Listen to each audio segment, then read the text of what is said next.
Merci très chers fidèles internautes, vous nous suivez partout dans le monde. Simbote na Walungu, Simbote na Walikali, Simbote na Jalalabad, Simbote na Afghanistan, Simbote na Bakongolais Soboza na Canada, Montréal, Québec, sans oublier Esika, politique à Congo et Vandaka, la capitale de l'Europe, à Bruxelles. En français, Togo Salinote, na Panama. Maman Julie engage à place Bozali, Binonio sort, grand prêtre Maneno, donc tu peux s'y nommer Tebele, Joakiti, Tiawana, Vandanabana, en famille, pour que tout solo la Mambi, Matalimbo, Calabiso. C'est bien moi, votre humble serviteur international, Trésor Bokila, le communicateur d'investigation, le porte-parole privé du chef de l'État, le défenseur des opprimés, Tolobate, Nalobaki bien. Que cette fois-ci, Baraba sera condamné. Mon Moko, Joseph Kabila, Nenge Azali, Kotali Sanabatuke, il est devenu l'ennemi à régime actuel, non seulement pour Félix Tshisekedi, mais un danger permanent pour la République démocratique du Congo. Yangona Sengibino, Tobanda Kimia, Tobetali Solo, qu'est-ce qui se passe et Nini Oebombami, Nini Eza caché. Nasolebela, ce jour, il y a Joseph Kabila. Na Goma, na Kozanga te kobeta tour na Otali, Assemblée nationale sur le dossier Moutamba. Où en sommes-nous? Tokomi wapi, Ekole Kanini, Benini et Bongisami. On va parler tout au long de cette émission. Nous avons que 35 minutes de vérité. Suivez-moi votre humble serviteur. Nalimina le Belabinoni. Joseph Kabila est bel et bien l'ennemi du Congo. Joseph Kabila est en train de faire Otozobenga le jeu de l'ennemi. Joseph Kabila a défini au vu de tout le monde et devant l'opinion tant nationale qu'internationale qu'il est d'origine rwandais et Ayaki na Congo en mission Yakosa la balkanisation. Et il a fait les premières balkanisations Otobengi, la balkanisation politique. En passant le pays dans Haute-Zoloba de 11 provinces à 26 provinces pour permettre l'Ectini et Matuti Bakoka pour se retrouver entre deux guillemets Otobengi Banyamulengi. Donc la Banyamulengi ce sont les Banyarwanda.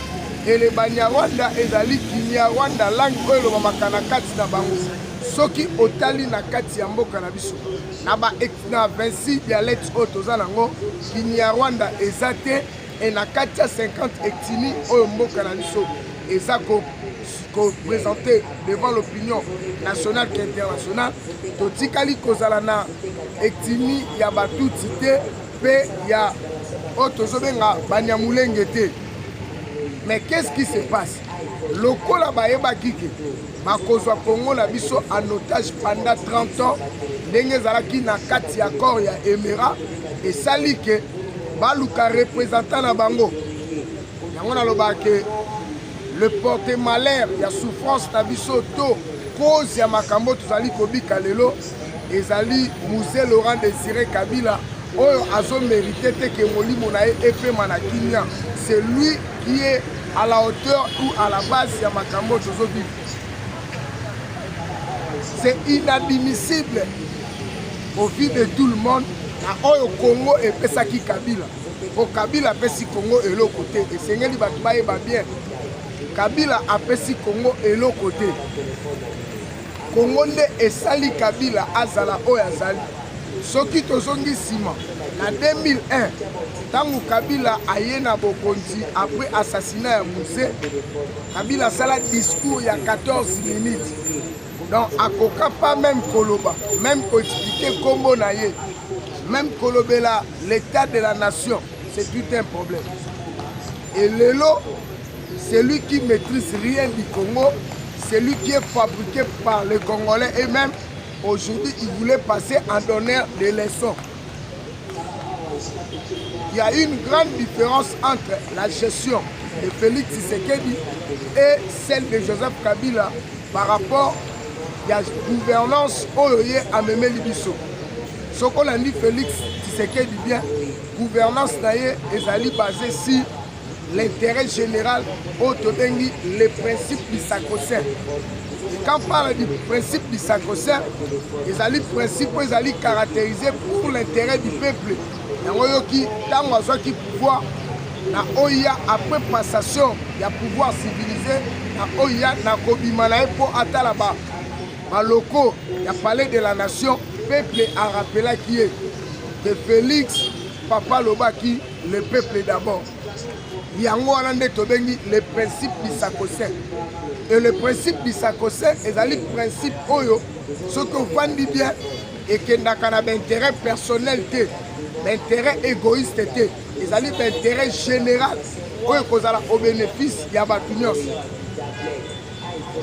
Mais kolanda Joseph Kabila na allocution na ye kolanda Joseph Kabila na position oyo azwi ezali le deuxième voie oyo tobengi ya AFDL. Pourquoi? Azwi ba mercenaire roumain Joseph Kabila azwi ba mercenaire rwandais oyo bakotisaki parce que Joseph Kabila a quitté Swaziland pour venir via Kigali, Kampala. Asali discours na kati ya Kampala oyo tobengi mboka ya Uganda. Mais discours ezali diffusé par des Rwandais na chaîne nationale rwandais. Engai te ezali docteur Mukwege oyo a expliqué apesi raison na Félix Tshisekedi ya koloba que Joseph Kabila est un Rwandais qui fait le jeu du Rwanda pour la balkanisation du Congo du parti Est. Et loko Kabila zoluka ayebi ki akokoma Kinshasa te, akokoma Équateur te, akokoma Bandundu te, akokoma pe otozobenga Kisangani te, akokoma pe na Katanga te. Kabila zoluka kaka la balkanisation ya parti Est otobengi la République fédérale ya Kivu ezanga te. Ezali Olivier Kamitatu qui a expliqué. Alors mieux vaut la fédéralisme plutôt que l'unitarisme.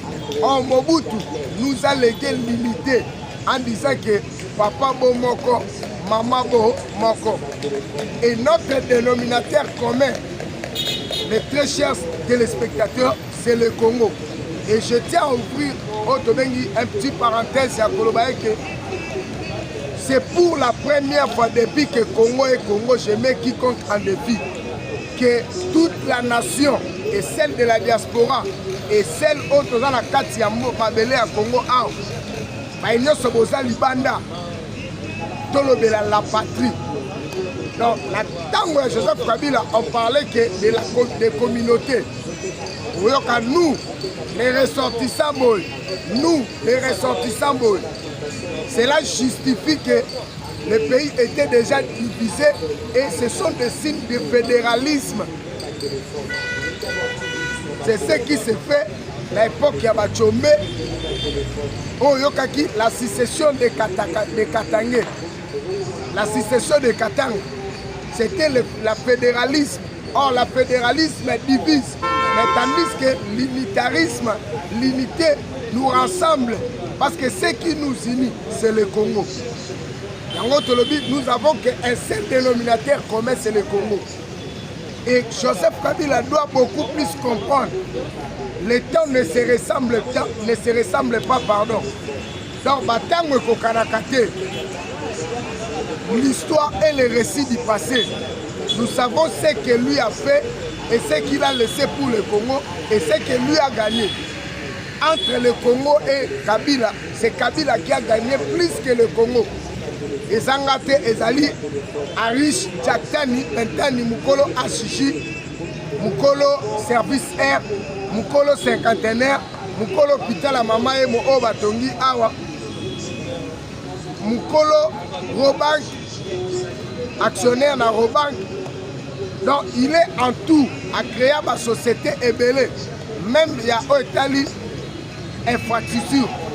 Comment Mboka Lokola Bisso, nous avons des sociétés où ils allaient répéter.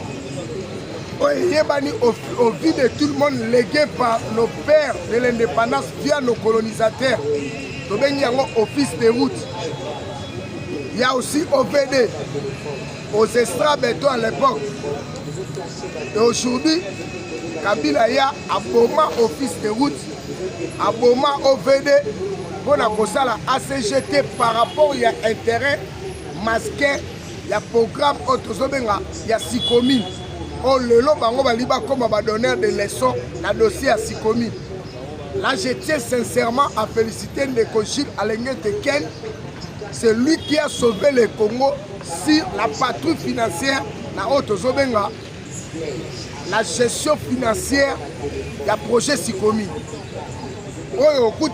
Il y avait des sommes entre les clubs d'amis.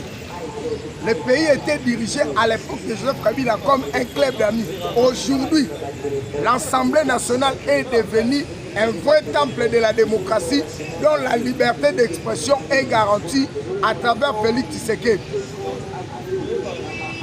Un soi-disant allié, ancien péperdien, aujourd'hui il dirige l'Assemblée nationale. Et à son diriger, il y a la présence des hommes forts et des députés du parti présidentiel qui s'inclinent par rapport à sa façon de diriger. C'est ça un pays de droit. C'est ça respecter les principes des droits. Et Félix Tshisekedi dans la caca que na Bokondinaye, il n'y aura pas autosobenga des intouchables. Na Bokondia Félix et son fort Bakozalate. Aujourd'hui, un ministre en fonction est interpellé par la justice. Aujourd'hui, un directeur de cabinet Azala arrêté, appréhendé par les services compétents pour être jugé et traduit à la prison. Pour te dire que l'analyse qu'on est en train de faire, c'est juste éclairer l'opinion nationale et internationale de ce que l'ennemi du Congo, M. Hippolyte Kazemere Kabila, alias Kabila, oye azolobe. La ligne tu vas comprendre le Congo. Eza bisote, eza bango moko bakambi, baebazo kamba o bazape na kati ya institution. Tolandi Ndeko général Ephraim que je salue sa bravoure et son engagement étant le vrai soldat qui défend notre couleur nationale. Ndeko Ephraim a tracé vérité, il y a garde républicaine, au biso tozalaka na ignorance à chaque fois.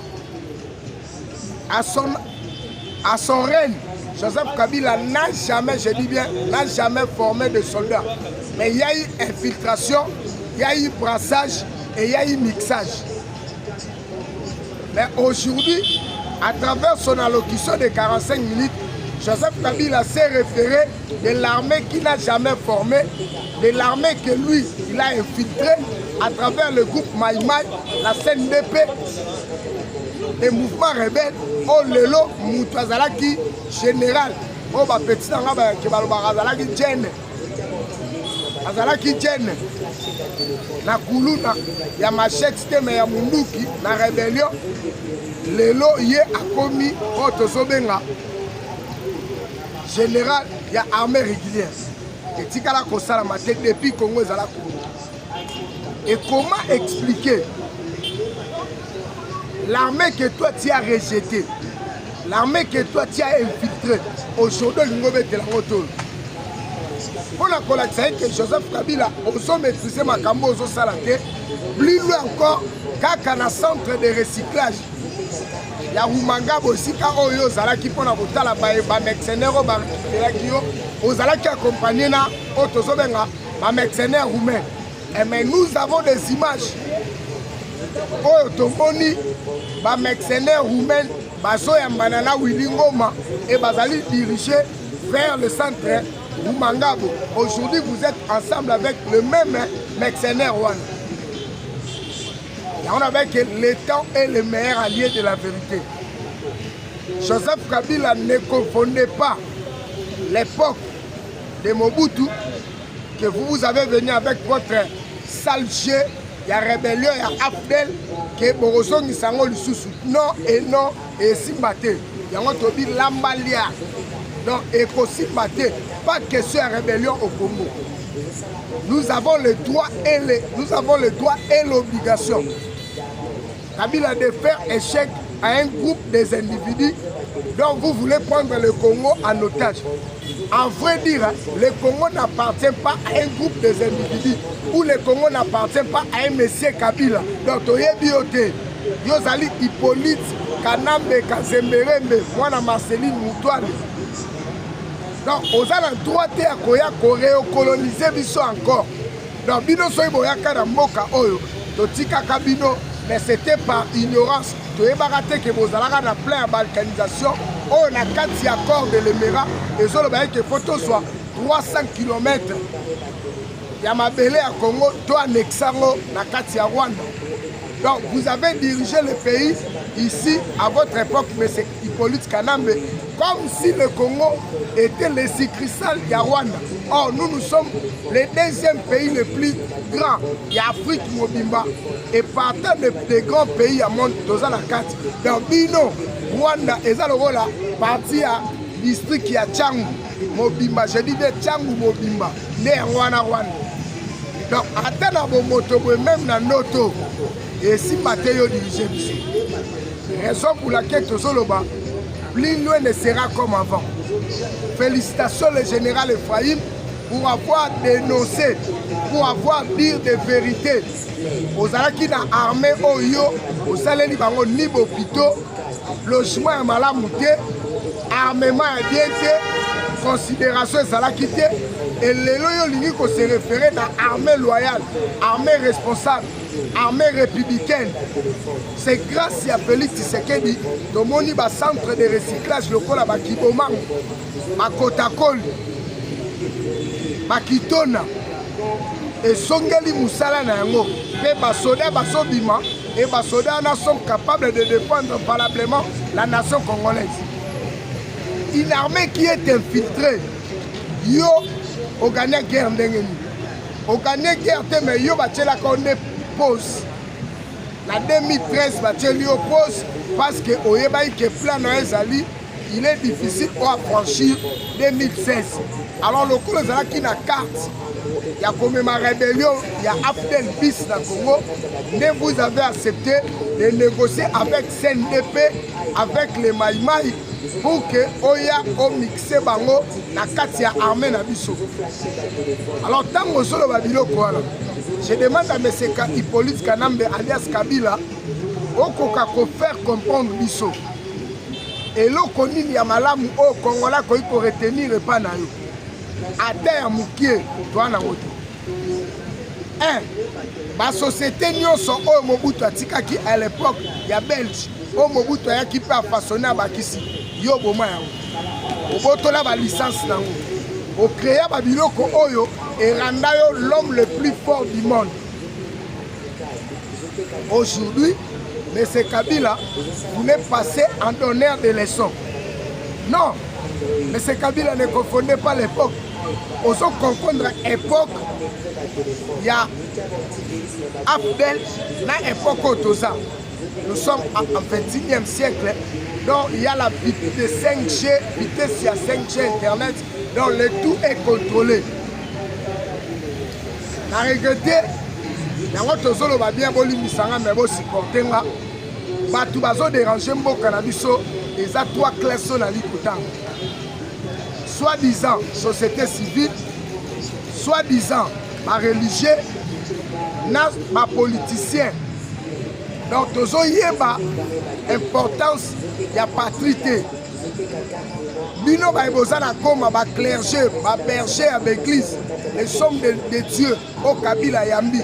Vous avez craché la mémoire, il y a des fidèles, Oyo, Hippolyte Kanambe a promis à travers Corneille.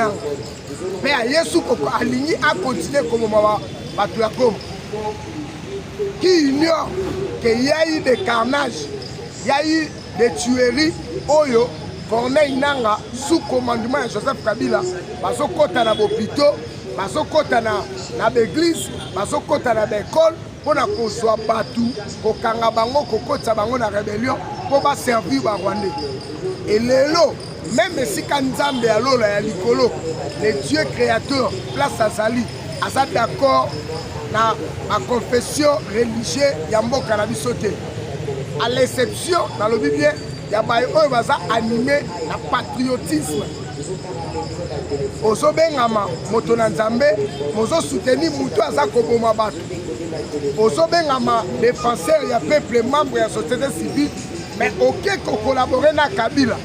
Donc Kabila vandi lokola ngande na vandi boye azopesa bino ba orientation à sa qualité to na qualité nini parce que Kabila est devenu un simple monsieur. Ce qui mbongo nezo sala e mukusa il faut attirer yango na makambo susu. Mais babino basal soit disant basala nzambe ya Goma. Donc je comprends quelque part que souffrance ya peuple ya Goma to ya Bukavu eza na maboko ya ba clergé ya l'église eza na Goma na Bukavu et na société civile y compris d'autres leaders d'opinion au boza na bango. Vous connaissez quelque chose qui se passe à chaque fois. Voilà pourquoi personnellement je tiens sincèrement à condamner cet acte. Il y a trahison et je demande à ma service compétent bafongola otozali ba poursuite judiciaire par rapport à batunyo so obakei au consulter Kabila pour na koluka ko détruire Congo et tikala ko sala matin depuis que monde. Donc j'ai échangé avec un monsieur de l'étranger ya Bamboka Bapaya abinanga bino moko ba congolais bondimaka souffrance.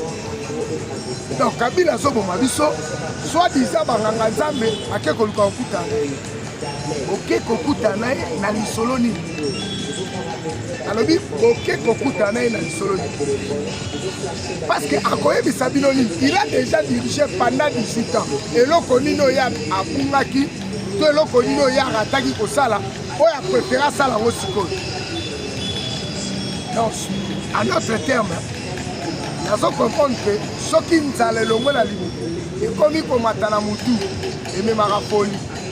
Donc folie oyo tokomi nango tozokoka kose ressaisir que pour sauver notre patrie, pour sauver notre nation, batoto ya Goma, batoto ya Bukavu botelema bokondamne bato nyonso bazali complice po bazali koaccompagner Kabila na salle des zones to na salle chien na ye ya kodétruire Congo. Nous avons qu'un seul héritage légué par nos pères de l'indépendance, c'est le Congo. Aujourd'hui, ceux qui Congo est athée, Kozala, Botala Nenge Botambolaka na bakoli, na mitu, basaki, bilamba, bana na maboko, mousse na mikongo, pour la koluke sika ya kokipa, to sika ya kolala, to sika ya kozwakinya. Mais ce sont Kabila, ce sont ces gens-là. Vers Kabila. C'est son Kabila, c'est Kabila plutôt Bolivisa. C'est M. Kabila qui est à l'auteur de tout ce qui se passe à l'Est. Il est en train de chercher l'intérêt des Rwandais. Aujourd'hui, voyons comment les Rwandais sont en train de manipuler le peuple de Goma.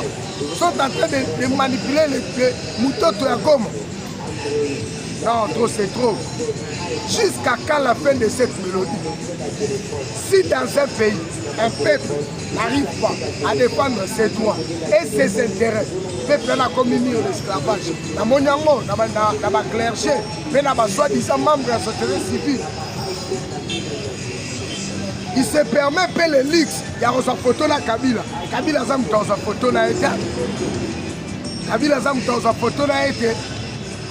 Il est l'ennemi du Congo. Paul Kagame connaissant que Reine Naé comme Inasuka pour protéger un peu, pour chercher la clémence de la communauté internationale, il a pris Kabila et le plaça devant le mouvement rebelle, il y a M23 bar AFC. Pourquoi?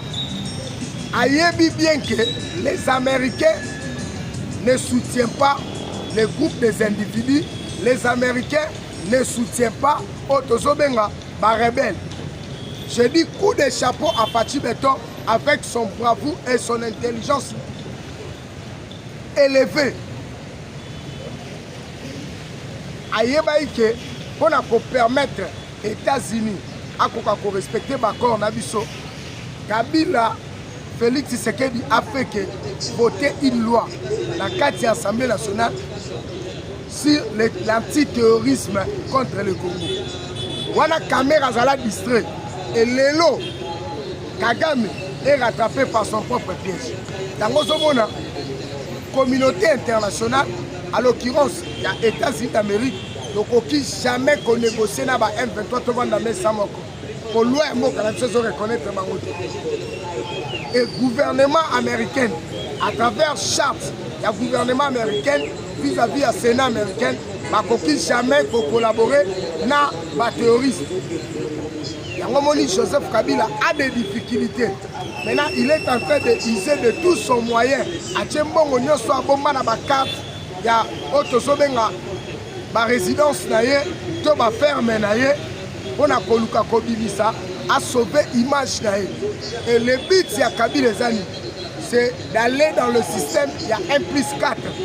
Et à ce moment que le col Andimara Babemba Bazalaka na rébellion, Félix Akondima. Non, les M23 est déjà fragilisé. Les M23 sont déjà au bout de leur souffle. C'est Joseph Kabila maintenant qui cherche à les sauver. Et moi je sais que Joseph Kabila n'a pas sauvé Bango. Yemonda l'a sacrifié. Pourquoi? Joseph Kabila est dans les traces de sa ville. Nous connaissons l'histoire de sa ville. Pourquoi? Ils ont peur. Il y a un accord du siècle qui sera bientôt signé à Awa, na Katia, mois de juin, au Tozokota dans quelques jours. Et cet accord ramènera le Congo dans le chiquet au Kabila Tikala Korevango Tata Mukolomoko. Et ce qui dérange Kagame, le Congo a remplacé le Rwanda pendant 30 ans. Et bientôt, je vous informe que vous verrez des grands clubs européens. Babanakola a la marque RDC Congo pour la que visite RDC. Ce sont des idées qui ne sont pas congolais, copiées et collées par le Rwandais, ne sont pas dévancées. Il y a un dernier réglage entre gouvernement Trump à travers le secrétariat d'État américain en charge des questions africaines va parler balobi l'accord qui va être signé, ça sera respecté dans son entièreté et il y aura des investissements dans l'entreprise minière américaine et des multimilliardaires américains investis dans le domaine minier bakoya kocha pour implanter la société na bango na Congo. Donc à 95%, ce sera la main-d'œuvre congolaise. Pourquoi? Kabila comprenant toutes ces choses voulait changer maintenant le narratif Yabitumba pour Luka Kokomisa Bitumba la biso d'une manière congolaise.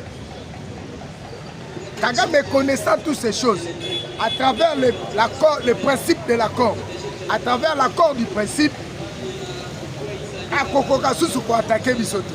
Et pour Akokarocha Biso Mabo côté, parce que dans le principe de l'accord, il y a ce qu'on appelle le respect de l'intégrité territoriale et de la souveraineté. Donc, Bango si Basigna qui en les 2 mai, Basigna et le 15 mai au Outikole. Le 15 mai, c'était l'examen. Et le 21 mai, troisième phase, c'était la finalisation du projet de paix entre la RDC et les républiques du Rwanda. Maintenant, Kagame connaissant toutes ces choses, que le 15 juin, et Rosalasika va remettre Félix trophée de paix, trophée d'honneur, au Tozobenga, la fin de tout hostilité au Rwanda Zali Koluka, Namboka Nabiso. Et pour changer un peu le sens, Yabitumba Rwanda, Domoni Joseph Kabila s'est accaparé parce qu'Azali na Otozobenga double casquette. Azali na nationalité congolaise, où ils ont requis par l'article 10 de la Constitution Nabiso que ata ozana origine moussus. Mais ce qu'on a na Congo, on a la possibilité à Kolobaye que oza congolais. Na Otozali Kolobela, Makambotali la congolité, Bango. Je m'excuse. Babandi, pour nous changer façon à Kobundisa Biso. Yangomoni Kabila voulait s'accaparer que comme si c'est les Congolais eux-mêmes qui sont en train de se battre. Yangomoni, avant Akitagom, Kabila a fait ça qui bongo, n'a pas opposé à Biso. Martin Fayulu, Jean-Marc Kaboun, Denis Sanga, Moïse Katumbi, Jean-Pierre Vouemba, na Otozobenga Franck Diongo, Claudel Lubaya, les mêmes consultations, Oya Salaki na Windhoek, na Namibie, Yango Lingi a répondre à Goma, pour Batalisa, la soi-disant communauté internationale, ce n'est pas les Rwandais, mais ce sont eux-mêmes les Congolais qui se battent. Entre parenthèses, je voulais un peu citer les démarches Yasenko. C'était la deuxième fois où Kabila avait opté pour faciliter le dialogue congolais et congolo. Alors, Félix Tshisekedi, connaissant que la Senko, les soi-disant opposants et les M23, ce sont les pantins de Joseph Kabila, Alinga qui doit dialoguer avec eux. A directement de dialoguer avec Qatar, na Otozobenga le mythe du Qatar, qui sera aussi présent dans le jour qui vient le 15 juin, à Katia Washington, pour écouter et être témoin des fins des hostilités au Ekosila, au Salamana Katia Congo, et le retrait des troupes rwandais au Ekobima et Moutako Deranja Kozala Souté. C'est maintenant les États-Unis prendra toutes les dispositions sécuritaires. Yakocha, ma Blackwater, ma force spéciale, pour s'installer pour sécuriser la partie est de la République démocratique du Congo selon les accords tels que cela a été déjà défini. Paul Kagame et Apollo connaissant toutes ces choses-là. Kabila a-t-il bien le terrain. Or, lorsque Bozobe Tabal, fétichisme et ça la Robomba, mais ce qui nganga, alors moi na Kobomba, aïe à côté na terrain, à comme joueur, match et Simbasu. Il y a que match comme na Souka, et l'autre Malamu Bozalante. Le Kola Kabila a accepté de prendre des armes pour tuer le Congo, pour déranger la République démocratique du Congo. C'est lui-même Kabila prendra la place de Kagame, il sera bientôt arrêté. Je me souviens, la prophétie à Kondo Etienne Tshisekedi wa Mulumba, alobaki laissez-les jouer. À un moment donné, bakozala limité et bakozala bloqué quelque part. Oh, bakozala le côté pour le Congo. C'est par là, quand la démocratie sera instaurée, baota la Congo na musika. Juste pour la cochité, le deuxième sujet, nous allons expliquer ma Assemblée nationale. Oui, nous avons vu comment les députés ont voté à l'unanimité au Tozolo Bela. Les poursuites judiciaires contre les militaires de la justice, M. Moutamba, c'est bien bon. Alors, et l'autre, on a une cause. Bobandaka likambu malamu, et comme à peine à Souka, toye banane à sa fautive. Parce que Kolandi Sama, na makamo nenge zokeni, na muke nenge tozotale lango. Moi, règlement des comptes, c'est ça la case. Mais biso, tozali na sima ya principe ya chef de l'État, ya kolobaeke, toko traumatiser, pour influencer justice. Justice c'est ça la moussana. Et là qu'on a sepeli, ezali aussi poursuite judiciaire. Il y a Nicolas Kazadi, Kazadi wa la Fader, Kazadi wa forage, Kazadi wa forage Oyo, Baninga na peu ma député, Bandimi va pour la poursuite judiciaire pour naï. C'est ça la beauté de la démocratie. C'est ça ce qui manquait à Joseph Kabila. À l'époque de Joseph Kabila, l'Assemblée nationale était un club d'amis où il fallait protéger ses intérêts et les intérêts des étrangers. Mais aujourd'hui, la 4e Assemblée nationale, tout le monde ministre en fonction, Aza poursuivi, tout le monde député en exercice, Aza poursuivi, il y a un autre à la bino. Botani Sabiso, vérité Zawapi, et Sikanini, mais où est Sengeli Bossal, intérêt à peuple congolais, Nabambongo Boza Kotang, Namakambo Ezali Kosala, il faut Ezala changer et modifier. Je me pose cette question. Est-ce que Bino Moro Bene tant que des humains et tant que des bantous n'a pas monté au Toyo Kakabiso na Bino, au Bino Bozoaka. T'es l'homme. Donc, nous avons que Mboka Oyo, il y a un chef de l'État. Pour qui me côté la Mboka Oyo, il y a deux choses. Renouvellement de la classe politique, na changement de la constitution. Si tu changes de classe politique, tu es aussi patriote et totie ba principe oyo koede mboka kende liboso ndenge na ba pays mususu ezali tolérance zéro ba bêtise oyo kozala te mukolo mususu ka mutu akozala coupable ordonné ndenge toza daya na moratoire ya peine de mort omemi epena na stade de martyr bobengisi star moko ya monene abeta miziki epuis na nsima tobomi yo. Moi je pense que impunité aussi là impunité ezala te kaka mpona babiso ba petite classe po bango moko nazotuna bien même bana na bino bayokaka mpe bamonta oyo boyibaka nalobi bien même bana na bino na basi na bino ntango boliaka na bandako bovandi bafongoli te mpe bayoki dossier Mutamba dossier lampadaire dossier forage dossier Kabila. Est-ce que bana na bino wana batuna na bino te? Bon, du fait que baza na miliki na munoko bazo rouler en carrosse moye batuna eza te biso tozali baexposé de la République biso tondima kokufela mboka ça nous fait très mal. Où est le combat de Lumumba? Où est le combat de Etienne Tshisekedi? Où est le combat du prophète machin Otozobenga Pulusi Pumukimbangu Yabandombe? Ça c'est quel niveau d'injustice? Zambali Missalino. Plus rien ne sera comme avant. La fin de toutes choses est déjà arrivée. Joseph Kabila, la fin de votre règne est déjà pressentie. Bientôt au Tikabiso. Bientôt rejoindre Moussé Laurent Désiré Kabila. Bientôt rejoindre Pépé Kalé. Bientôt rejoindre Papa Wembo. On rejoindre Marie Missam. On rejoindre Alain Moloni. On rejoindre Baïnyo Soyo Boma Thérèse Kapangala, les militants de l'IDPS, Oyo Karsina. On rejoindre bientôt dans peu de temps.